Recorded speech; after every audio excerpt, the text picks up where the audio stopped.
Friends, ದಿನದ ಎಲ್ಲಾ ಪ್ರಮುಖ ಸುದ್ದಿಯನ್ನು ನಿಮಗೆ ತಲುಪಿಸುವ ಮಸ್ತ್ ಮಗ ಚಾನೆಲ್ನ ಫುಲ್ ನ್ಯೂಸ್ಗೆ ಸ್ವಾಗತ. ನಾನು ಅಮರ್ ಪ್ರಸಾದ್. ಇರಾನ್ ಯುದ್ಧ ಈಗ ಸೀರಿಯಸ್ ಆಗ್ತಾ ಇದೆ. ಹಾರ್ಮುಜ್ ಜಲಸಂಧಿ ಮೂಲಕ ಜಗತ್ತನ್ನೇ ಅಲುಗಾಡಿಸ್ತಾ ಇರೋ ಇರಾನ್ ಈಗ ಅಲ್ಲಿ ಬರೋ ಎಲ್ಲರ ಮೇಲೂ ದಾಳಿಯನ್ನ ಶುರು ಮಾಡಿದೆ. ಈ ದಾಳಿ ಇಡೀ ಜಗತ್ತಿಗೆ, ಅದರಲ್ಲೂ ಕೂಡ ಭಾರತಕ್ಕೂ ದೊಡ್ಡ ಅಪಾಯ ತರೋ ಸೂಚನೆ ಸಿಗ್ತಾ ಇದೆ. ಯಾಕಂದ್ರೆ ಸೋಮವಾರದಿಂದ ಬಾಯಿ ಮಾತಲ್ಲಿ ಆಮೇಲೆ ಹೆದರಿಸೋಕೆ ಇರಾನ್ ದಾಳಿ ಮಾಡ್ತಾ ಇತ್ತು. ಈಗ ಹಾರ್ಮುಜ್ ಜಲಸಂಧಿ ಹತ್ರ ಕಣ್ಣಿಗೆ ಕಾಣಿಸೋ ಎಲ್ಲಾ ಹಡಗುಗಳ ಮೇಲೂ ಕೂಡ ಮುಗಿಬಿದ್ದಿದ್ದಾರೆ. ಬುಧವಾರ ಒಂದೇ ದಿನ 3 ಹಡಗಿಗೆ ಮಿಸೈಲ್ ನುಗ್ಸಿದ್ದಾರೆ IRGC-ನವರು, ಖಾಮಿನೈ ಸೇನೆಯವರು. ಇದರಲ್ಲಿ ಭಾರತಕ್ಕೆ ಬರ್ತಾ ಇದ್ದ ಥಾಯ್ಲೆಂಡ್ನ ಹಡಗಿನ ಮೇಲೂ ಕೂಡ ಅಟ್ಯಾಕ್ ಮಾಡಿದ್ದಾರೆ. ಇದು ಕಾರ್ಗೋ ಶಿಪ್, ಇದರ ಹೆಸರು ಮಯೂರಿ ನಾರಿ. ಇಂತ ಹಡಗಿನ ಮೇಲೆ ದಾಳಿ ಮಾಡಿದ್ದಾರೆ. ಹಾರ್ಮುಜ್ ಹತ್ರ ಬರ್ತಿದ್ದ ಹಾಗೆ ಇರಾನ್ ಅಟ್ಯಾಕ್ ಮಾಡಿದೆ. ಇದರಿಂದ ಹಡಗಿನಲ್ಲಿ ಒಮ್ಮೆಲೆ ಭಾರಿ ಬೆಂಕಿ ಕಾಣಿಸ್ಕೊಂಡಿದೆ.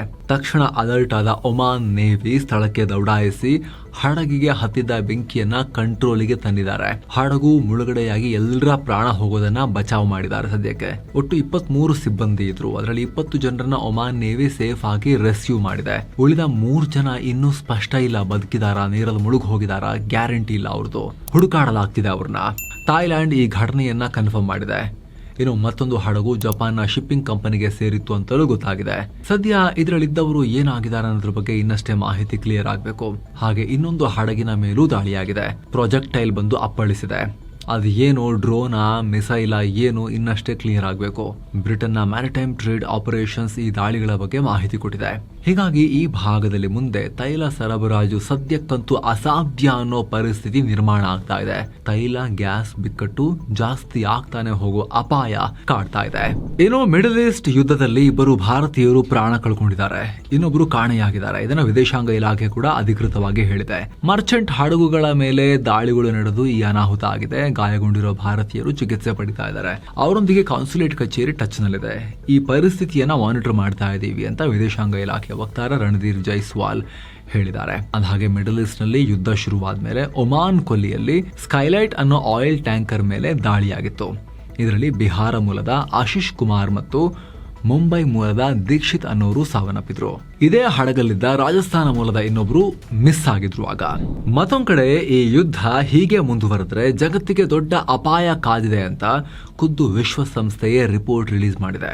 ಈ ಯುದ್ಧದಿಂದ ಜಗತ್ತಿನ ಪ್ರಮುಖ ಕಡಲ ಮಾರ್ಗ ಹಾರ್ಮುಜ್ ಜಲಸಂಧಿಯಲ್ಲಿ ಸಂಚರಿಸುವ ಹಡಗುಗಳಿಗೆ ಭಾರಿ ಸಮಸ್ಯೆ ಆಗ್ತಾ ಇದೆ. ಈ ಹಾರ್ಮುಜ್ ಜಲಸಂಧಿ ಸಂಪೂರ್ಣವಾಗಿ ಬಂದಾದ್ರೆ ಇಡೀ ಜಗತ್ತಿನಾದ್ಯಂತ ಆಹಾರದ ಬೆಲೆ ಗಗನಕ್ಕೇರುತ್ತೆ. ಜನಸಾಮಾನ್ಯರ ಜೀವನ ವೆಚ್ಚ ಭಾರಿ ದುಬಾರಿ ಆಗುತ್ತೆ ಅಂತ ಹೇಳಿ ವಿಶ್ವಸಂಸ್ಥೆಯ ರಿಪೋರ್ಟ್ ಬಂದಿದೆ. ಇದರ ಟ್ರೇಡ್ ಅಂಡ್ ಡೆವಲಪ್ಮೆಂಟ್ ರಿಪೋರ್ಟ್ ವಿಶ್ವಸಂಸ್ಥೆದು. ಅದರ ಪ್ರಕಾರ ಜಗತ್ತಿನ ಸಮುದ್ರ ಮಾರ್ಗದ ಒಟ್ಟು ಕಚ್ಚಾ ತೈಲ ವ್ಯಾಪಾರದ 38% ಇದೇ ಮಾರ್ಗದ ಮೂಲಕ ಹಾದು ಹೋಗಬೇಕು. ಹಾಗೆ LPG 29%, ಹಾಗೆ LNG ಇಲ್ಲಿಂದಲೇ ಬರುತ್ತೆ. 19% ಸಂಸ್ಕರಿಸಿದ ತೈಲವೂ ಇಲ್ಲಿಂದಲೇ ಈ ರೂಟ್ ಇಂದಲೇ ಪಾಸ್ ಆಗುತ್ತೆ. ಆದ್ರೆ ಫೆಬ್ರವರಿ 28 ತಾರೀಕು ಇರಾನ್ ಮೇಲೆ ದಾಳಿ ಶುರುವಾದಾಗಿನಿಂದ ಇಲ್ಲಿ ಹಡಗುಗಳ ಓಡಾಟ ಬರೋಬ್ಬರಿ 97% ಡೌನ್ ಆಗಿದೆ. ಇದೇ ರೀತಿ ಸಂಘರ್ಷ ಮುಂದುವರೆದು ಈ ಮಾರ್ಗ ಸಂಪೂರ್ಣ ಬಂದಾದ್ರೆ ಆಗ ಸಾರಿಗೆ ವೆಚ್ಚ, ವಿಮೆ, ಇಂಧನದ ಬೆಲೆ ಭಾರಿ ಏರಿಕೆಯಾಗುತ್ತೆ.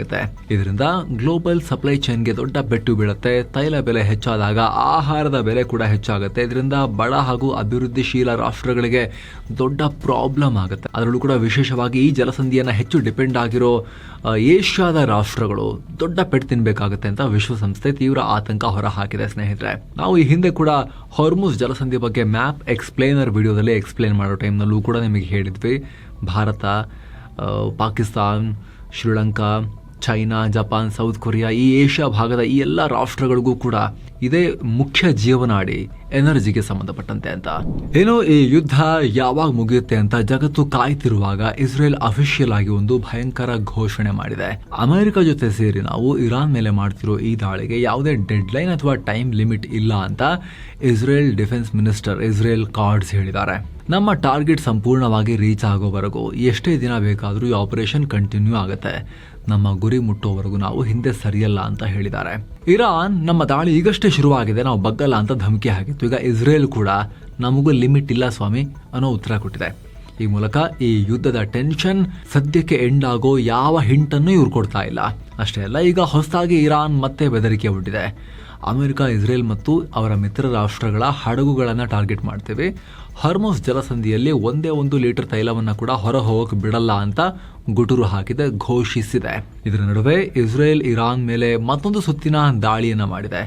ಹಲವು ಮಿಲಿಟರಿ ಟಾರ್ಗೆಟ್ಗಳನ್ನು ಗುರಿಯಾಗಿಸಿ ಇಸ್ರೇಲ್ ಇರಾನ್ನಲ್ಲಿ ಏರ್ ಸ್ಟ್ರೈಕ್ ನಡೆಸಿದೆ. ಇನ್ನು ಅಮೆರಿಕ ಮತ್ತು ಇಸ್ರೇಲ್ನ ಭೀಕರ ದಾಳಿಗೆ ಬಿಲ್ಡಿಂಗ್ಗಳು ಡ್ಯಾಮೇಜ್ ಆಗಿವೆ ಅಂತ ಇರಾನ್ನಿಂದ ಮಾಹಿತಿ ಬಂದಿದೆ. ಇದುವರೆಗಿನ ಟೋಟಲ್ ಡ್ಯಾಮೇಜ್ ಎಷ್ಟು ಅಂತ ಹೇಳಿ ಇರಾನ್ ಮಾಹಿತಿ ಕೊಡ್ತಾ ಇದೆ ಗೊತ್ತಾ ಸ್ನೇಹಿತರೆ? ಪ್ರಿಲಿಮಿನರಿ ಆರಂಭಿಕ ಹಂತದ ಅಸೆಸ್ಮೆಂಟ್ ಪ್ರಕಾರ 19,734 ಬಿಲ್ಡಿಂಗ್ಸ್ ನೆಲಸಮ ಆಗಿವೆ. Almost 20,000 buildings. ಮನೆಗಳು ಮಾತ್ರ ಅಲ್ಲ, ಜನರ ಜೀವ ಉಳಿಸೋ 77 ಮೆಡಿಕಲ್ ಸೆಂಟರ್ಗಳು, 65 ಸ್ಕೂಲ್, ಕಾಲೇಜಸ್, ಹಾಗೆ ಮಾನವೀಯ ಸಹಾಯ ಮಾಡೋಕೆ ಅಂತಲೇ ಇರೋ 16 ರೆಡ್ ಕ್ರೆಸೆಂಟ್ ಬಿಲ್ಡಿಂಗ್ ಮೇಲೂ ದಾಳಿ ಆಗಿದೆ ಅಂತ ಇರಾನ್ನ ಈ ಸಂಸ್ಥೆ ರೆಡ್ ಕ್ರೆಸೆಂಟ್ ಅವರು ಕ್ಲೇಮ್ ಮಾಡಿದ್ದಾರೆ. ಇನ್ನು ಇರಾನ್ನ IRGC ಖಾಮನೈ ಪಡೆ ಕುವೈತ್ ಮತ್ತು ಬಹ್ರೇನ್ನಲ್ಲಿರುವ ಅಮೆರಿಕದ ಮಿಲಿಟರಿ ಬೇಸ್ಗಳ ಮೇಲೆ ಮತ್ತೆ ದಾಳಿಯನ್ನು ಮುಂದುವರೆಸಿದೆ. ಕುವೈತ್ನಲ್ಲಿರುವ ಅಲ್ ಉದೈರಿ ಹೆಲಿಕಾಪ್ಟರ್ ಬೇಸ್, ಮೊಹಮ್ಮದ್ ಅಲ್ ಅಹಮದ್ ನೇವಲ್ ಬೇಸ್ ಮತ್ತು ಅಲಿ ಅಲ್ ಸಲೈಮ್ ಏರ್ ಬೇಸ್ ಮೇಲೆ ಕ್ಷಿಪಣಿ ಹಾಗೂ ಡ್ರೋನ್ಗಳ ಮೂಲಕ ದಾಳಿ ಮಾಡಿದೆ. ಇದರ ಜೊತೆಗೆ ಅಮೆರಿಕದ ಸೈನಿಕರಿರೋ ಬಹ್ರೇನ್ನ ನೇವಲ್ ಬೇಸ್ ಮೇಲೂ ಕೂಡ ಅಟ್ಯಾಕ್ ಮಾಡಿರುವುದಾಗಿ ಇರಾನ್ನ IRGC ತಿಳಿಸಿದೆ. ಇನ್ನೊಂದು ಕಡೆ ಇಸ್ರೇಲ್ ಮೇಲೂ ಕೂಡ ಇರಾನ್ ಸೇನೆ ಪ್ರಹಾರವನ್ನು ಮುಂದುವರೆಸಿದೆ. ಇಸ್ರೇಲ್ನ ಮಿಲಿಟರಿ ಇಂಟೆಲಿಜೆನ್ಸ್ ಏಜೆನ್ಸಿ ಉತ್ತರ ಭಾಗದ ಹೈಫಾ ನಗರದಲ್ಲಿರೋ ನೇವಲ್ ಬೇಸ್ ಹಾಗೂ ಇಸ್ರೇಲ್ನ ಪ್ರಮುಖ ರೆಡಾರ್ ಸಿಸ್ಟಮ್ ಟಾರ್ಗೆಟ್ ಮಾಡಿ ಭಾರಿ ದಾಳಿ ಮಾಡಿದೀವಿ ಅಂತ ಹೇಳ್ಕೊಂಡಿದ್ದಾರೆ. ಹಾಗೆ ಕತಾರ್ ಮೇಲೂ ಕೂಡ ಇರಾನ್ ದಾಳಿ ಮಾಡಿದೆ ಮಿಸೈಲ್ ಬಳಸಿ. ಆದ್ರೆ ಆ ಮಿಸೈಲ್ ಅನ್ನು ನಾವು ಸ್ಟಾಪ್ ಮಾಡಿ ಧ್ವಂಸ ಮಾಡಿದೀವಿ ಅಂತ ಕತಾರ್ ಡಿಫೆನ್ಸ್ ಮಿನಿಸ್ಟ್ರಿ ಹೇಳಿದೆ. ಈ ಮೂಲಕ ಬುಧವಾರ ಒಂದೇ ದಿನ ಇರಾನ್ ಸುಮಾರು 3 ಬಾರಿ ಕತಾರ್ ಮೇಲೆ ದಾಳಿ ಮಾಡದಂತಾಗಿದೆ. ಇನ್ನು ಯುದ್ಧ ತೀವ್ರವಾಗ್ತಿರೋ ನಡುವೆ ಕಚ್ಚಾ ತೈಲ ದರ ಕೂಡ ಏರಿಳಿತ ಆಗ್ತಾ ಇದೆ. ಫುಲ್ ನ್ಯೂಸ್ ರೆಕಾರ್ಡ್ ಆಗೋ ವೇಳೆ ಪ್ರತಿ barrel Brent crude oil $91 to $95 range ನಲ್ಲಿ ಟ್ರೇಡ್ ಆಗ್ತಾ ಇತ್ತು. ಇನ್ನು ಇಟಲಿ ಪ್ರಧಾನಿ ಜಾರ್ಜಿಯಾ ಮೆಲನಿ ಇರಾನ್ನಲ್ಲಿ ಶಾಲೆ ಮೇಲಾಗಿರೋ ದಾಳಿಯನ್ನ ಖಂಡಿಸಿದ್ದಾರೆ. ಅಲ್ಲಿ ಅಮೆರಿಕದ ರೇಡ್ ವೇಳೆ ವಾಯುದಾಳಿ ಟೈಮ್ನಲ್ಲಿ ಒಂದು ಮಿಸೈಲ್ ಹೋಗಿ ಮಿನಾಬ್ನಲ್ಲಿರೋ ಹುಡುಗಿಯರ ಶಾಲೆ ಮೇಲೆ ಬಿದ್ದು 170ಕ್ಕೂ ಅಧಿಕ ವಿದ್ಯಾರ್ಥಿಗಳು ಪ್ರಾಣ ಕಳ್ಕೊಂಡಿದ್ರು. ಈಗ ಈ ದಾಳಿಯನ್ನ ಇಟಲಿ ಪ್ರಧಾನಿ ಜಾರ್ಜಿಯಾ ಮೆಲನಿ ಖಂಡಿಸ್ತೀನಿ ಅಂತ ಹೇಳಿದ್ದಾರೆ. ಅಷ್ಟು ಮಾತ್ರ ಅಲ್ಲ, ಈ ಭೀಕರ ದುರಂತಕ್ಕೆ ಯಾರು ಕಾರಣ, ಯಾಕೆ, ಹೇಗೆ ಅನ್ನೋದನ್ನ ಪತ್ತೆ ಹಚ್ಚಿ ಹೊಣೆಗಾರರನ್ನಾಗಿ ಮಾಡಿ ಶಿಕ್ಷಿಸಬೇಕು ಅಂತ ಆಗ್ರಹ ಮಾಡಿದ್ದಾರೆ.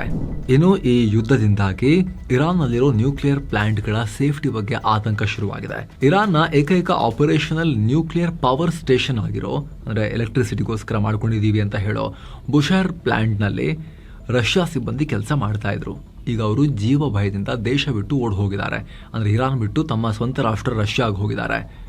ರಷ್ಯಾದ ನ್ಯೂಕ್ಲಿಯರ್ ಎನರ್ಜಿ ಕಾರ್ಪೊರೇಷನ್ ರೋಸಾಟಮ್ ಈ ಪ್ಲಾಂಟ್ನಲ್ಲಿದ್ದ ತನ್ನ ಸಿಟಿಸನ್ಸ್ 150 ಜನ ಸಿಬ್ಬಂದಿಯನ್ನ ರಾತ್ರೋರಾತ್ರಿ ಅರ್ಮೇನಿಯಾ ಮೂಲಕ ರಷ್ಯಾಗೆ ಕರೆಸ್ಕೊಂಡಿದೆ. ಇರಾನ್ನ ಈ ಬುಷೈರ್ ನ್ಯೂಕ್ಲಿಯರ್ ಫೆಸಿಲಿಟಿಯನ್ನ ಕಟ್ಕೊಟ್ಟಿದ್ದೆ ರಷ್ಯಾ. 450 ರಷ್ಯನ್ ಸ್ಟಾಫ್ ಕೆಲಸ ಮಾಡ್ತಾ ಇದ್ದು, ಉಳಿದವ್ರಿಗೂ ಕೂಡ ಟೆನ್ಷನ್ ಶುರುವಾಗಿದೆ. ಈಗ ರೋಸಾಟಮ್ ಚೀಫ್ ಅಲೆಕ್ಸಿ ಲೇಖಾಶೆವ್ ಇದಕ್ಕೆ ಸಂಬಂಧಪಟ್ಟಂತೆ ಮಾತನಾಡಿದ್ದಾರೆ.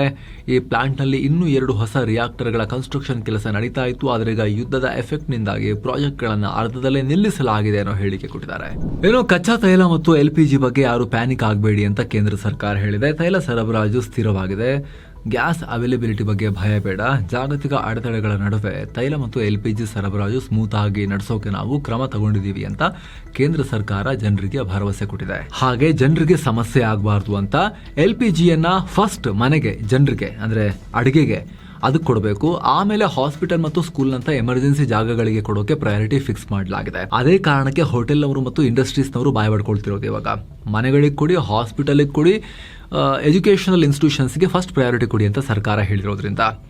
ಜೊತೆಗೆ ಯಾರು ಪ್ಯಾನಿಕ್ ಆಗಿ ಸಿಲಿಂಡರ್ ಬುಕ್ ಮಾಡೋ ಅಗತ್ಯ ಇಲ್ಲ. ಪ್ರತಿ 2-3 ದಿನಕ್ಕೊಮ್ಮೆ ನಾರ್ಮಲ್ ಆಗಿ ಡೆಲಿವರಿ ಸಿಗುತ್ತೆ.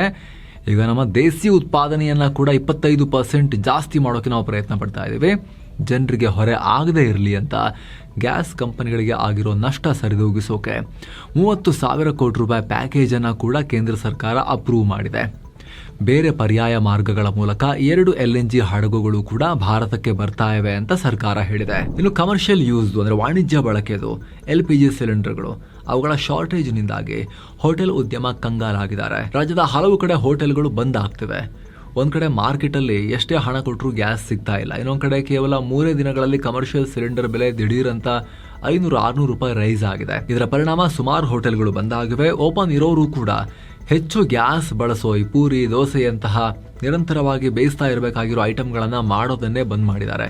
ಇಟ್ಟು ಒಂದೇ ಸಲ ಬೇಯಿಸಿ ಆಮೇಲೆ ಕೊಡ್ಬೋದು ಅಂತ ಐಟಮ್ಗಳನ್ನು ಮಾತ್ರ ಮಾಡ್ತಾ ಇದ್ದಾರೆ. ಹೀಗೆ ಕಂಟಿನ್ಯೂ ಆದರೆ ಬಹುತೇಕ ಹೋಟೆಲ್ಗಳು ಬಂದಾಗುವ ಆತಂಕ ಇದೆ. ಸಾವಿರಾರು ಕಾರ್ಮಿಕರು ಕೂಡ, ಹೋಟೆಲ್ ಕಾರ್ಮಿಕರು ಕೂಡ ಕೆಲಸವನ್ನ ಕಳ್ಕೊಳ್ಳೋ, ಸಂಬಳವನ್ನ ಕಳ್ಕೊಳ್ಳೋ ಭೀತಿಯಲ್ಲಿದ್ದಾರೆ. ಏನೋ ಜಾಗತಿಕ ಉದ್ವಿಗ್ನತೆ ಹೊತ್ತಲ್ಲಿ ಭಾರತ ಇಂಪಾರ್ಟೆಂಟ್ ಟೆಸ್ಟ್ ನಡೆಸಿದೆ. DRDO ಮತ್ತು ನಮ್ಮ ನೌಕಾಪಡೆ ಜಂಟಿಯಾಗಿ ಡೆವಲಪ್ ಮಾಡಿರೋ ADC 150 ಅನ್ನೋ ಏರ್ ಡ್ರಾಪಬಲ್ ಕಂಟೈನರ್ ಅನ್ನ ಯಶಸ್ವಿಯಾಗಿ ಟೆಸ್ಟ್ ಮಾಡಿದೆ. ಫೆಬ್ರವರಿ 21ರಿಂದ ಮಾರ್ಚ್ 1ರವರೆಗೆ ಗೋವಾ ಕರಾವಳಿಯಲ್ಲಿ P-8I ವಿಮಾನದ ಮೂಲಕ ನಿರಂತರವಾಗಿ 4 ಬಾರಿ ಟೆಸ್ಟ್ ಮಾಡಲಾಗಿದೆ. 150 kg ತೂಕದ ವಸ್ತುಗಳನ್ನು ಹೊತ್ತೊಯ್ಯೋ ಸಾಮರ್ಥ್ಯ ಈ ಕಂಟೈನರ್ಗಿದೆ. ಇದರ ಕೆಲಸ ಸಮುದ್ರದ ಮಧ್ಯದಲ್ಲಿ ಕಾವಲಿರೋ ನಮ್ಮ ಹಡಗುಗಳಿಗೆ ತುರ್ತಾಗಿ ಬೇಕಾಗಿರೋ ವಸ್ತುಗಳನ್ನು ಸಪ್ಲೈ ಮಾಡೋದು. ಹಡಗಿನ ಬಿಡಿ ಭಾಗ, ಶಸ್ತ್ರಾಸ್ತ್ರ ಅಥವಾ ಮೆಡಿಕಲ್ ಕಿಟ್ಗಳನ್ನು ಆಕಾಶದಿಂದಲೇ ಏರ್ ಡ್ರಾಪ್ ಮಾಡ್ಬೋದು. ಇದರಿಂದ ನಮ್ಮ ಹಡಗುಗಳು ಪದೇ ಪದೇ ವಸ್ತುಗಳಿಗೋಸ್ಕರ ದಡಕ್ಕೆ ಬರೋದು ತಪ್ಪುತ್ತೆ. ಸಮುದ್ರದ ಮಧ್ಯದಲ್ಲಿ ನಿಂತು ತಿಂಗಳುಗಟ್ಟಲೆ ಆಪರೇಷನ್ ಕಂಟಿನ್ಯೂ ಮಾಡೋಕ್ಕೂ ಕೂಡ ಸಾಧ್ಯ ಆಗುತ್ತೆ. ಹಾಗಾಗಿ ಈ ಟೆಸ್ಟ್ ತುಂಬಾ ಮಹತ್ವದ್ದು. ಇನ್ನು ಗಡಿ ದಾಟಿ ಭಾರತಕ್ಕೆ ನುಗ್ಗೋಕೆ ಪ್ರಯತ್ನ ಪಡ್ತಾ ಇದ್ದ ಪಾಕಿ ಉಗ್ರಗಾಮಿಗಳನ್ನ ಸೇನೆ ತಡೆದಿದೆ, ಎನ್ಕೌಂಟರ್ ಮಾಡಿದೆ. ಅದರಲ್ಲಿ ಒಬ್ಬನನ್ನ ಹೊಡೆದು ಹಾಕಿದೆ. ನೌಶೇರಾ ಸೆಕ್ಟರ್ನ ಜಂಗರ್ ಏರಿಯಾದಲ್ಲಿ ಇನ್ನೊಬ್ಬ ಉಗ್ರ ಅದೇ ಏರಿಯಾದಲ್ಲಿ ಕದ್ಕೂತಿದ್ದಾನೆ. ಆತನಿಗೋಸ್ಕರ ಹುಡುಕಾಟ ನಡೀತಾ ಇದೆ. ಖಚಿತ ಇಂಟೆಲಿಜೆನ್ಸ್ ಮಾಹಿತಿ ಮೇರೆಗೆ ಸೇನೆ ಈ ಕಾರ್ಯಾಚರಣೆ ನಡೆಸಿದೆ. ಏನೋ ತೀರ್ಪು ಕೊಡೋ ಟೈಮ್ನಲ್ಲಿ ಸುಪ್ರೀಂ ಕೋರ್ಟ್ನ ಜಸ್ಟಿಸ್ JV ಪರ್ದಿವಾಲಾ ಕಣ್ಣೀರು ಹಾಕಿದ್ದಾರೆ. ಕಳೆದ 13 ವರ್ಷಗಳಿಂದ ಕೋಮಾದಲ್ಲಿ ನೆರಳ್ತಾ ಇದ್ದ 32 ವರ್ಷದ ಹರೀಶ್ ರಾಣಾ ಅನ್ನೋರು ದಯಾಮರಣಕ್ಕೆ ಅರ್ಜಿ ಹಾಕಿದ್ರು. ಅವ್ರ ಪೇರೆಂಟ್ಸ್ ಅರ್ಜಿ ಹಾಕಿದ್ರು. ಇದಕ್ಕೆ ಸುಪ್ರೀಂ ಕೋರ್ಟ್ ಅನುಮತಿ ಕೊಟ್ಟಿದ್ದು. ಈ ಮಹತ್ವದ ತೀರ್ಪನ್ನು ಓದುವಾಗ ಜಸ್ಟಿಸ್ JV ಪರ್ದಿವಾಲಾ ಭಾವುಕರಾದರು. 13 ವರ್ಷಗಳ ಹಿಂದೆ ಗಾಜಿಯಾಬಾದ್ನ ಹರೀಶ್ ರಾಣಾ PGಯ 4ನೇ ಮಹಡಿಯಿಂದ ಬಿದ್ದರು. ತಲೆಗೆ ಪೆಟ್ಟಾಗಿ ಅವತ್ತಿನಿಂದ ಹಾಸಿಗೆ ಹಿಡಿದಿದ್ದಾರೆ. ಅವ್ರ ದೇಹ ಜೀವಂತ ಇದೆ ಅಷ್ಟೇ. ಟ್ಯೂಬ್ ಅಲ್ಲೆಲ್ಲ ಫುಡ್ ಕೊಟ್ಟು ಹಾಗೆ ಇಟ್ಕೊಂಡಿದ್ದಾರೆ ಅಷ್ಟೇ. ಆದರೆ ಯಾವುದೇ ರೀತಿ ಆಕ್ಟಿವಿಟೀಸ್ ಇಲ್ಲ. ಹೀಗಾಗಿ ಪೋಷಕರು ಮಗನ ನೋವನ್ನ ಕೊನೆಗೊಳಿಸೋಕೆ ದಯಾಮರಣಕ್ಕೆ ಕಾನೂನು ಅನುಮತಿ ಕೇಳಿದ್ರು. ಇದನ್ನು ಗಮನಿಸಿದ ಜಸ್ಟಿಸ್ ಪರ್ದಿವಾಲಾ ಮತ್ತು ಜಸ್ಟಿಸ್ KV ವಿಶ್ವನಾಥನ್ ಅವರಿದ್ದ ಪೀಠ ಅನುಮತಿ ಕೊಟ್ಟಿದೆ. ರೋಗಿಗೆ ಸಾವು ಒಳ್ಳೆಯದೋ ಅಲ್ವೋ ಅನ್ನೋದಕ್ಕಿಂತ ಹೆಚ್ಚಾಗಿ ಹೀಗೆ ಜೀವಂತ ಶವದಂತೆ ಮಷಿನ್ಸ್ ಅಲ್ಲಿ ಸಪೋರ್ಟ್ ಕೊಟ್ಟು ಇಡೋದು ದೇಹವನ್ನ ಎಷ್ಟು ಸರಿ ಅಂತ ಪ್ರಶ್ನಿಸಿದೆ. ಜೊತೆಗೆ ಒಮ್ಮೆ ಆತ ಎಷ್ಟು ಬ್ರೈಟ್ ಸ್ಟೂಡೆಂಟ್ ಆಗಿದ್ದ, ಆದರೆ ಒಂದು ಅಪಘಾತ ಆತನ ಲೈಫನ್ನು ಕಿತ್ಕೊಂಡ್ಬಿಡ್ತು ಅಂತ ಹೇಳಿ ನೆನೆಸ್ಕೊಂಡು ಜಡ್ಜ್ ಕಣ್ಣೀರು ಹಾಕಿದ್ದಾರೆ. ಜೊತೆಗೆ ಮೆಡಿಕಲ್ ಬೋರ್ಡ್ ಪರೀಕ್ಷಿಸಿ ಈತ ಗುಣಮುಖನಾಗೋಕೆ ಚಾನ್ಸೇ ಇಲ್ಲ, ಈತ ಎದ್ದೇಳೋಕೆ ಚಾನ್ಸೇ ಇಲ್ಲ ಅನ್ನೋ ರಿಪೋರ್ಟ್ ಕೂಡ ಕೊಟ್ಟಿರೋದ್ರಿಂದ, ಆತನಿಗೆ ಅರಿವು ಕೂಡ ಇಲ್ಲದೆ ಇರೋದ್ರಿಂದ ಆ ದೇಹದ ಲೈಫ್ ಸಪೋರ್ಟ್ ಟ್ರೀಟ್ಮೆಂಟ್ ನಿಲ್ಲಿಸೋಕೆ ಆತನ ಪೋಷಕರಿಗೆ ಪರ್ಮಿಷನ್ ಕೊಟ್ಟಿದ್ದಾರೆ. ಸ್ನೇಹಿತರೆ, ಗೌರವಯುತ ಸಾವು ಅಥವಾ right to die with dignity ವಿಚಾರದಲ್ಲಿ ಸುಪ್ರೀಂ ಕೋರ್ಟ್ ಕೊಟ್ಟಿರೋ ಜಡ್ಜ್ಮೆಂಟ್ ಇದು. ಮುಂದಿನ ದಿನಗಳಲ್ಲಿ ಹಲವು ಕೇಸ್ಗಳ ಮೇಲೆ ಇದು ಪರಿಣಾಮ ಬೀರೋ ಸಾಧ್ಯತೆ ಇರುತ್ತೆ. ಇನ್ನು ಲೋಕಸಭಾ ವಿಪಕ್ಷ ನಾಯಕ ರಾಹುಲ್ ಗಾಂಧಿ ನನಗೆ ಮಾತಾಡಕ್ಕೆ ಬಿಡಲ್ಲ ಅಂತ ಆರೋಪ ಮಾಡಿದ್ರಲ್ಲ ಪಾರ್ಲಿಮೆಂಟ್ ಅಲ್ಲಿ, ಅದಕ್ಕೆ ಅಮಿತ್ ಶಾ ಅವತ್ತು ಕೌಂಟರ್ ಕೊಟ್ಟಿದ್ದಾರೆ. ಒಂದು ಪಾರ್ಟಿ ಇಷ್ಟದ ಪ್ರಕಾರ ಸಂಸತ್ ನಡೆಯಲ್ಲ, ಮಾತಾಡಕ್ ಬಿಡಲ್ಲ ಅಂತ ಹೇಳ್ತಾರೆ. ಇವರು ಎಷ್ಟು ಸಲ ಸಂಸತ್ತಿಗೆ ಬಂದಿದ್ದಾರೆ, ಇವರ ಅಟೆಂಡೆನ್ಸ್ ಲಿಸ್ಟ್ ಎಲ್ಲಿದೆ, ಇವರು ಎಷ್ಟೊಂದು ಆಬ್ಸೆಂಟ್ ಆಗಿದ್ದಾರೆ ಅಂತ ಹೇಳಿ ರಾಹುಲ್ರ ಹಾಜರಾತಿ ವಿಚಾರಗಳನ್ನ ಪ್ರಸ್ತಾಪ ಮಾಡಿದ್ದಾರೆ ಅಮಿತ್ ಶಾ. ಜೊತೆಗೆ ಸ್ಪೀಕರ್ ನಿರ್ಧಾರವನ್ನ ಸುಪ್ರೀಂ ಕೋರ್ಟ್ ಕೂಡ ಪ್ರಶ್ನೆ ಮಾಡಲ್ಲ, ಆದ್ರೆ ನೀವು ಅವರ ಸ್ಥಾನಕ್ಕೆ ಅಪಮಾನ ಮಾಡಿದಿರಿ, PM ಮೋದಿ ಸೀಟ್ ಬಳಿ ಬಂದು ನಿಮ್ಮವರು ಪ್ರತಿಭಟನೆ ಮಾಡಿದ್ದು ಕೂಡ ಸರಿಯಲ್ಲ ಅಂತ ಅಮಿತ್ ಶಾ ಹೇಳಿದ್ರು. ಅದರಲ್ಲೂ ಕೂಡ ಮುಖ್ಯವಾಗಿ ರಾಹುಲ್ ಅವರ ಅಟೆಂಡೆನ್ಸ್ 51% ಮಾತ್ರ ಇತ್ತು. ಆಗ ನ್ಯಾಷನಲ್ ಎವರೇಜ್ 66% ಇತ್ತು. ಸೊ ರಾಹುಲ್ ಗಾಂಧಿ ಅತ್ಯಂತ ಕಳಪೆ ಹಾಜರಾತಿಯನ್ನು ಹೊಂದಿದ್ದಾರೆ ಅಂತ ಕೂಡ ಅಮಿತ್ ಶಾ ಹೈಲೈಟ್ ಮಾಡಿ ಹೇಳಿದ್ರು. ಈ ನಡುವೆ ಸ್ಪೀಕರ್ ಅನ್ನ ಕೆಳಗಿಳಿಸಬೇಕು ಅಂತ ಹೇಳಿ ಅವಿಶ್ವಾಸವನ್ನ ಮಂಡಿಸಿದ್ರಲ್ಲ ವಿಪಕ್ಷಗಳು, ಅದು ಧ್ವನಿಮತದ ಮೂಲಕ ವೋಟಿಂಗ್ ಆಯಿತು. ಅದು ಫೇಲ್ ಆಗಿದೆ. ಸ್ಪೀಕರ್ ಸೇಫ್ ಆಗಿದ್ದಾರೆ. ಇನ್ನು ದಕ್ಷಿಣ ಭಾರತಕ್ಕೆ ಮತ್ತೊಂದು ಇಂಟರ್ನ್ಯಾಷನಲ್ ಏರ್ಪೋರ್ಟ್ ಸಿಕ್ಕಿದೆ. ತಮಿಳುನಾಡಿನ ಮಧುರೈ ಏರ್ಪೋರ್ಟ್ಗೆ ಅಂತಾರಾಷ್ಟ್ರೀಯ ವಿಮಾನ ನಿಲ್ದಾಣದ ಸ್ಥಾನಮಾನ ಸಿಕ್ಕಿದೆ. ಕೇಂದ್ರ ಸಚಿವ ಸಂಪುಟದ ಒಪ್ಪಿಗೆ ಬೆನ್ನಲ್ಲೇ ಭಾರತೀಯ ವಿಮಾನ ನಿಲ್ದಾಣ ಪ್ರಾಧಿಕಾರ ಈ ಬಗ್ಗೆ ಮಾಹಿತಿಯನ್ನು ಹೊರಡಿಸಿದೆ. 2024 ಅಕ್ಟೋಬರ್ನಿಂದಲೇ ದಿನದ 24 ಗಂಟೆನೂ ಈ ಏರ್ಪೋರ್ಟ್ ಕೆಲಸ ಮಾಡ್ತಿದೆ. ಸದ್ಯ ಇಲ್ಲಿಂದ ವಾರಕ್ಕೆ 242 ಫ್ಲೈಟ್ಗಳು ಹಾರಾಟ ನಡೆಸ್ತಾ ಇದ್ದು, ದುಬೈ, ಅಬುದಾಬಿ ಹಾಗೂ ಕೊಲಂಬೋಗೆ ಡೈರೆಕ್ಟ್ ಫ್ಲೈಟ್ ಸೌಲಭ್ಯ ಇಲ್ಲಿಂದ ಇದೆ. ಇದಕ್ಕೆ ಕರ್ನಾಟಕದ ಮಂತ್ರಿ MB ಪಾಟೀಲ್ ಅವರು ರಿಯಾಕ್ಟ್ ಮಾಡಿದ್ದಾರೆ. ತಾರತಮ್ಯ ಮಾಡಿದ ಕೇಂದ್ರ ಸರ್ಕಾರ ಅಂತ ಹೇಳಿದ್ದಾರೆ. ಕೇವಲ ಮಧುರೈ ಯಾಕೆ, ರಾಜ್ಯದ ಹುಬ್ಬಳ್ಳಿ, ಬೆಳಗಾವಿ ಏರ್ಪೋರ್ಟ್ ಅನ್ನ ಕೂಡ ಇಂಟರ್ನ್ಯಾಷನಲ್ ಅಂತ ಹೇಳಿ ಅನೌನ್ಸ್ ಮಾಡಿ ಅನ್ನೋ ಆಗ್ರಹವನ್ನ MB ಪಾಟೀಲ್ ಮಾಡಿದ್ದಾರೆ. ಇನ್ನು ಹೈದರಾಬಾದ್ ನಿಂದ ಥೈಲ್ಯಾಂಡ್ನ ಫುಕೆಟ್ಗೆ ಹೋಗ್ತಾ ಇದ್ದ ಏರ್ ಇಂಡಿಯಾ ಎಕ್ಸ್ಪ್ರೆಸ್ ವಿಮಾನ ಲ್ಯಾಂಡಿಂಗ್ ವೇಳೆ ಸಮಸ್ಯೆಗೆ ತುತ್ತಾಗಿರೋ ವಿಚಾರ ಗೊತ್ತಾಗಿದೆ. ಏರ್ಪೋರ್ಟ್ ನಲ್ಲಿ ಲ್ಯಾಂಡ್ ಆಗುವಾಗ ವಿಮಾನ ಹಾರ್ಡ್ ಲ್ಯಾಂಡಿಂಗ್ ಆಗಿದೆ. ಅಂದ್ರೆ ರಪ್ ಅಂತ ನೆಲಕ್ಕೆ ಉಜ್ಕೊಂಡು ಹೋಗಿ ನಿಂತಿದೆ. ಇದರಿಂದ ವಿಮಾನದ ಮುಂದಿನ ಚಕ್ರ ನೋಸ್ ಲ್ಯಾಂಡಿಂಗ್ ಗೇರ್ ಡ್ಯಾಮೇಜ್ ಆಗಿದೆ. ಆದರೆ ಅನಾಹುತ ಆಗಿಲ್ಲ. ಸದ್ಯಕ್ಕೆ ಎಲ್ಲ ಪ್ಯಾಸೆಂಜರ್ ಸೇಫ್ ಆಗಿದೆ. 133 ಜನ ಇದ್ರು. ತಕ್ಷಣ ಎಲ್ಲರನ್ನ ಕೆಳಗಿಳಿಸಿ ಅವ್ರನ್ನ ಅಲ್ಲಿಂದ ದೂರ ಕರ್ಕೊಂಡು ಹೋಗಲಾಯಿತು ಅಂತ ಏರ್ ಇಂಡಿಯಾ ಎಕ್ಸ್ಪ್ರೆಸ್ ಮಾಹಿತಿ ನೀಡಿದೆ. ಆತಂಕದ ವಾತಾವರಣ ಉಂಟಾಗಿತ್ತು. ಇದರಿಂದ ಡ್ಯಾಮೇಜ್ ಆದ ವಿಮಾನ ರನ್ವೇ ಮೇಲೆ ನಿಂತಿದ್ರಿಂದ ಮುನ್ನೆಚ್ಚರಿಕಾ ಕ್ರಮವಾಗಿ 6 ಗಂಟೆಗಳ ಕಾಲ ರನ್ವೇಯನ್ನ ಕ್ಲೋಸ್ ಕೂಡ ಮಾಡಬೇಕಾಗಿ ಬಂತು. ಇನ್ನು ಚೀನಾ ಇನ್ವೆಸ್ಟ್ಮೆಂಟ್ ನ ಭಾರತದಲ್ಲಿ ಓಕೆ ಮಾಡೋ ವಿಚಾರಕ್ಕೆ ಸಂಬಂಧಪಟ್ಟಂತೆ ಭಾರತ ಸರ್ಕಾರ ದೊಡ್ಡ ಹೆಜ್ಜೆ ಇಟ್ಟಿದೆ. 2020 ಕೋವಿಡ್ ಟೈಮ್ನಲ್ಲಿ ನಮ್ಮ ಕಂಪನಿಗಳನ್ನ ಚೀನಾ ಟೇಕ್ ಓವರ್ ಮಾಡಬಾರದು ಅಂತ ಹೇಳಿ ಕೆಲ ಕಠಿಣ ನಿಯಮಗಳನ್ನು ತರಲಾಗಿತ್ತು. ಗಡಿ ಹಂಚಿಕೊಂಡಿರೋ ರಾಷ್ಟ್ರಗಳಿಂದ ಬರೋ ಯಾವುದೇ ಹೂಡಿಕೆಗೆ ಕೇಂದ್ರ ಸರ್ಕಾರದ ಪೂರ್ವಾನುಮತಿ ಕಡ್ಡಾಯ ಅನ್ನೋ ಸ್ಟ್ರಿಕ್ಟ್ ರೂಲ್ಸ್ ಇತ್ತು. ಆದ್ರೆ ಈಗ ನಿಯಮಗಳಲ್ಲಿ ಕೊಂಚ ಸಡಿಲಿಕೆ ಕಡೆಗೂ ಮಾಡಲಾಗಿದೆ. 10% ಸರ್ಕಾರದ ಪರ್ಮಿಷನ್ ಇಲ್ಲದೇನೆ ಆಟೋಮ್ಯಾಟಿಕ್ ರೂಟ್ ಮೂಲಕ ನೇರವಾಗಿ ಹೂಡಿಕೆ ಮಾಡಬಹುದು ಅಂತ ಹೇಳಿ ಗ್ರೀನ್ ಸಿಗ್ನಲ್ ಕೊಟ್ಟಿದ್ದಾರೆ. ಆದರೆ ಕಂಪನಿಯ ಮ್ಯಾನೇಜ್ಮೆಂಟ್ ಕಂಟ್ರೋಲ್ ಮಾತ್ರ ಸಂಪೂರ್ಣವಾಗಿ ಭಾರತೀಯರ ಕೈಯಲ್ಲೇ ಇರಬೇಕು. ವಿಶೇಷವಾಗಿ ಚೀನಾ ಕೈಗೆ ಹೋಗಬಾರ್ದು ಅನ್ನೋ ಕಂಡೀಷನ್ ಇದೆ. ಹಾಗೆ ದೊಡ್ಡ ಹೂಡಿಕೆಗಳಿಗೂ ಕೇವಲ 60 ದಿನಗಳಲ್ಲಿ ಫಾಸ್ಟ್ ಟ್ರ್ಯಾಕ್ ಅಪ್ರೂವಲ್ ಸಿಗುತ್ತೆ. ಇದಕ್ಕಾಗಿ ಫಾಸ್ಟ್ ಟ್ರ್ಯಾಕ್ ಸಿಸ್ಟಮ್ ಕೂಡ ಜಾರಿಗೆ ತರಲಾಗಿದೆ. ಇನ್ನು 2026 ICC T20 ವರ್ಲ್ಡ್ ಕಪ್ ಯಶಸ್ವಿಯಾಗಿ ಮುಗಿದ ಬೆನ್ನಲ್ಲೇ ಈಗ $11.25 ಮಿಲಿಯನ್ ಪ್ರೈಸ್ ಮನಿಯನ್ನ ಈಗ ಫೈನಲ್ ಮಾಡಲಾಗಿದೆ. ಈ ಬಾರಿಯ ಟೂರ್ನಿಯಲ್ಲಿ ಟೀಮ್ ಇಂಡಿಯಾ ಅತಿ ಹೆಚ್ಚು ಅಂದರೆ ಬರೋಬ್ಬರಿ $2.6 ಮಿಲಿಯನ್ 24 ಕೋಟಿ ಹಣವನ್ನು ಜೇಬಿಗಿಳಿಸಿಕೊಂಡಿದೆ. 2ನೇ ಸ್ಥಾನದಲ್ಲಿ ನ್ಯೂಜಿಲೆಂಡ್ $1.4 ಮಿಲಿಯನ್ ಅಂದರೆ 13 ಕೋಟಿ ಪಡೆದರೆ 3ನೇ ಪ್ಲೇಸ್ನಲ್ಲಿರೋ ಸೌತ್ ಆಫ್ರಿಕಾಗೆ $1 ಮಿಲಿಯನ್ ಅಂದರೆ 9 ಕೋಟಿ ರೂಪಾಯಿ ಸಿಕ್ಕಿದೆ. ಟೂರ್ನಿಯಲ್ಲಿ ಪಾಲ್ಗೊಂಡಿದ್ದ ಪ್ರತಿಯೊಂದು ಟೀಮ್ಗೂ ಮಿನಿಮಮ್ $2,25,000 ಬೇಸ್ ಪ್ರೈಸ್ ಫಿಕ್ಸ್ ಮಾಡಲಾಗಿತ್ತು. ಇದಾದ್ಮೇಲೆ ಟೀಮ್ಗಳು ಗೆದ್ದಿರೋ ಮ್ಯಾಚ್ಗಳು ಹಾಗೂ ಟೂರ್ನಿಯಲ್ಲಿ ಯಾವ ಹಂತದವರೆಗೂ ಹೋಗಿದ್ದಾರೆ ಅನ್ನೋ ಪರ್ಫಾರ್ಮೆನ್ಸ್ ಆಧಾರದ ಮೇಲೆ ಮನಿಯನ್ನು ಕ್ಯಾಲ್ಕುಲೇಟ್ ಮಾಡಿ ಪ್ರೈಸನ್ನು ಹಂಚಲಾಗಿದೆ. ಟೂರ್ನಿಯಲ್ಲಿ ಪಾಲ್ಗೊಂಡಿದ್ದ ಎಲ್ಲ 20 ಟೀಮ್ಗಳಿಗೂ ಕೂಡ ಸ್ವಲ್ಪ ನಾರು ಸಿಗುತ್ತೆ. ಪಾಕಿಗಳಿಗೆ $4,80,87,000 ಸಿಕ್ಕಿದೆ. ಈಗ ಏನು ಭಾರತದ ಷೇರುಪೇಟೆಯಲ್ಲಿ ಮತ್ತೆ ದೊಡ್ಡ ಪತನ ಆಗಿದೆ. ದಿನದ ವಹಿವಾಟಿನ ಅಂತ್ಯಕ್ಕೆ ಸೆನ್ಸೆಕ್ಸ್ 1342 ಪಾಯಿಂಟ್ಸ್ ಅಥವಾ 1.72% ಬಿದ್ದು 76,863ಕ್ಕೆ ತಲುಪಿದೆ. ನಿಫ್ಟಿ 394 ಪಾಯಿಂಟ್ಸ್ ಅಥವಾ 1.63% ಡೌನ್ ಆಗಿ 23,866ಕ್ಕೆ ರೀಚ್ ಆಗಿದೆ. ಇತ್ತ BSE ಮಿಡ್ ಕ್ಯಾಪ್ 1.13% ಡೌನ್ ಆಗಿದ್ರೆ ಸ್ಮಾಲ್ ಕ್ಯಾಪ್ ಇಂಡೆಕ್ಸ್ 0.32% ಡೌನ್ ಆಗಿದೆ. ಹೂಡಿಕೆದಾರರು ಸಿಂಗಲ್ ಸೆಷನ್ನಲ್ಲಿ 5 ಲಕ್ಷ ಕೋಟಿ ರೂಪಾಯಿ ಕಳ್ಕೊಂಡಿದ್ದಾರೆ. ಅಧ್ಯಕ್ಷ ಟ್ರಂಪ್ ಈ ಯುದ್ಧ ಬೇಗ ಮುಗಿಯುತ್ತೆ, ನಾವು ಗೆದ್ದು ಬಿಟ್ವಿ ಅಂತ ಹೇಳಿದ್ರು ಕೂಡ ಗ್ರೌಂಡ್ ಲೆವೆಲ್ನಲ್ಲಿ ಇನ್ನೂ ಜಾಸ್ತಿನೇ ಆಗ್ತಿರೋದು. ಇರಾನ್ ಬಗ್ಗಲ್ಲ ಅಂತ ಹೇಳಿ ಫೈಟ್ ಜಾಸ್ತಿನೇ ಮಾಡ್ತಿರೋದು. ಇನ್ನು ಪವರ್ಫುಲ್ ಮಿಸೈಲ್ ಹಾರಿಸ್ತೀವಿ, ಬಾಂಬ್ ಹಾಕ್ತೀವಿ ಅಂತ ಹೇಳಿ ಬೆದರಿಸ್ತಾ ಇರೋದು.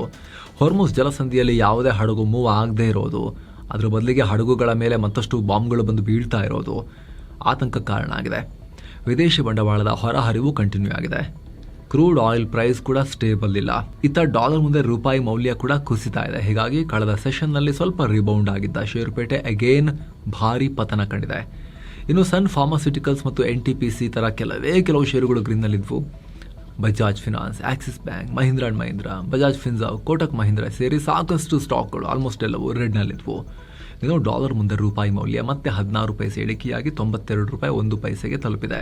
ಇನ್ನು ಚಿನ್ನ ಮತ್ತು ಬೆಳ್ಳಿ ಬೆಲೆ ವಿಚಾರಕ್ಕೆ ಬಂದರೆ 24 ಕ್ಯಾರೆಟ್ನ 10 ಗ್ರಾಂ ಚಿನ್ನದ ಬೆಲೆಯಲ್ಲಿ $42 ಹೆಚ್ಚಾಗಿ $1,60,230 ಆಗಿದೆ. 22 ಕ್ಯಾರೆಟ್ನ 10 ಗ್ರಾಂ ಚಿನ್ನದ ಬೆಲೆಯಲ್ಲಿ $40 ಹೆಚ್ಚಾಗಿ $1,46,770 ಆಗಿದೆ. 1 ಕೆಜಿ ಬೆಳ್ಳಿ ಬೆಲೆಯಲ್ಲಿ $4,934 ಕಮ್ಮಿಯಾಗಿ $2,66,010 ಆಗಿದೆ.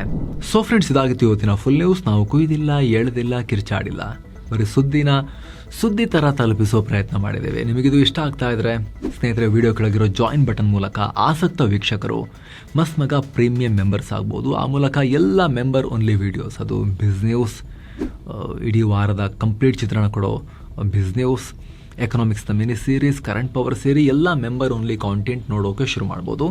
ಎಲ್ಲಕ್ಕಿಂತ ಹೆಚ್ಚಾಗಿ ನಿಮ್ಮ ಬೆಂಬಲವೇ ನಮ್ಮ ಶಕ್ತಿ. ಒಬ್ಬೊಬ್ಬರು ಜಾಯಿನ್ ಆದಾಗಲೂ ಕೂಡ ನಮಗೆ ನೀವು ಶಕ್ತಿ ಕೊಟ್ಟಂತಾಗುತ್ತೆ. ಆಸಕ್ತರು ವಿಡಿಯೋ ಕೆಳಗಿರೋ ಜಾಯಿನ್ ಬಟನ್ ಚೆಕ್ ಮಾಡಿ ಸ್ನೇಹಿತರೆ. ಮತ್ತೆ ಭೇಟಿ ಆಗ್ತಿರೋಣ. ನಮಸ್ತೆ.